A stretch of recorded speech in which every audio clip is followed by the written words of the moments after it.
আসসালামু আলাইকুম। সবাই কেমন আছেন? আশা করছি ভালো আছেন। আরও একটা রেসিপি নিয়ে চলে আসলাম। আজকে আমি আপনাদের সাথে শেয়ার করব খুবই মজার একটি পিঠার রেসিপি। আর এই পিঠাটা যাকে একবার খাওয়াবেন সে কিন্তু বারবারই রিকোয়েস্ট করবে এরকম একটা পিঠা খাওয়ার জন্য।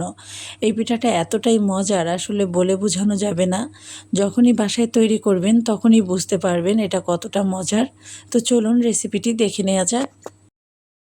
প্রথমেই একটা বাটির মধ্যে নিয়ে নিচ্ছি একটি কলা, আর নিয়ে নিচ্ছি 1/4 কাপ পরিমাণের চিনি।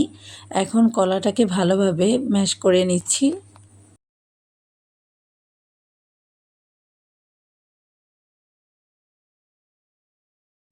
কলাটা চিনির সঙ্গে আমি ভালোভাবে ম্যাশ করে নিয়েছি। এই পর্যায়ে দিয়ে দিচ্ছি 1/2 কাপ পরিমাণের সুজি আর 1/3 কাপ পরিমাণের নারকেল কোড়ানো, স্বাদ অনুযায়ী লবণ। দিয়ে দিচ্ছি 1 টেবিল চামচ পরিমাণের ঘি। অবশ্যই ঘি দেওয়ার চেষ্টা করবেন, এতে করে খুব সুন্দর একটা ফ্লেভার আসবে। এখন সবগুলো উপকরণ আমি একটা চামচ দিয়ে ভালোভাবে মিশিয়ে নিচ্ছি।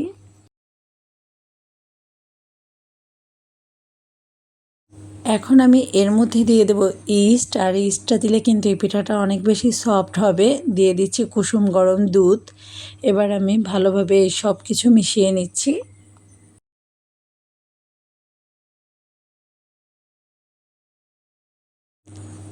এখন আমি হাত দিয়ে মিশিয়ে নিচ্ছি। এভাবে মিশিয়ে নিতে হবে। যত ভালোভাবে সব কিছু মিশিয়ে নেওয়া হবে ততই কিন্তু এই পিঠাটা সফট হবে।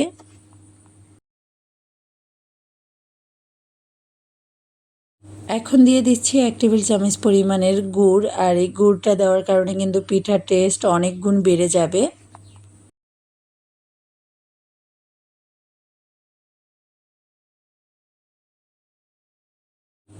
সব কিছু মিশিয়ে নেওয়া হয়ে গেছে। এখন আমি এটাকে একটা মোল্ডের মধ্যে নিয়ে নেব।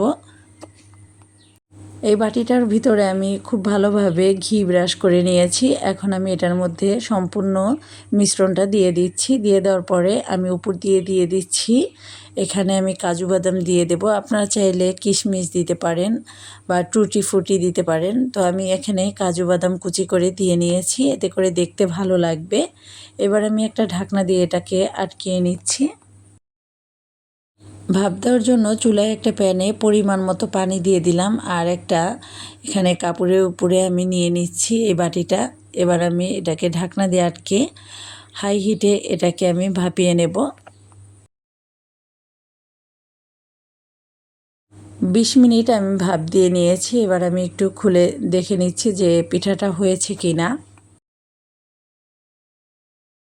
একটা টুথপিকের কাঠি দিয়ে আমি চেক করে নিলাম, আর পিঠাটা পুরোপুরি হয়ে গেছে। এবার আমি মোল্ড আউট করে নিচ্ছি।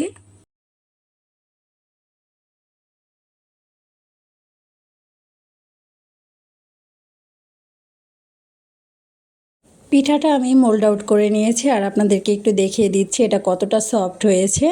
এটা দেখেই কিন্তু বুঝতে পারছেন যে কতটা সফট হয়েছে। এখন আমি এই পিঠাটা কেটে নেব।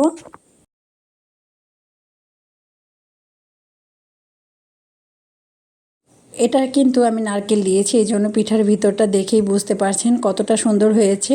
আর এখন আমি ছোট ছোট পিস করে কেটে নিচ্ছি। এই পিঠাটা কিন্তু 2-3 দিন রেখে খেতে পারবেন, কোনো রকমের নষ্ট হবে না, ফ্রিজে রাখারও দরকার হবে না। তো আমি একটু কাছ থেকে দেখিয়ে দিচ্ছি আপনাদেরকে। পিঠাটা খেতে যে কী মজা হয়েছে, আসলে না বানিয়ে খেলে বুঝতেই পারবেন না। অনেক বেশি সফট ছিল। তো আশা করছি আজকের রেসিপিটা আপনাদের ভালো লেগেছে। ভালো লাগলে বেশি বেশি করে শেয়ার করে দেবেন। সবাই ভালো থাকবেন। আল্লাহ হাফেজ।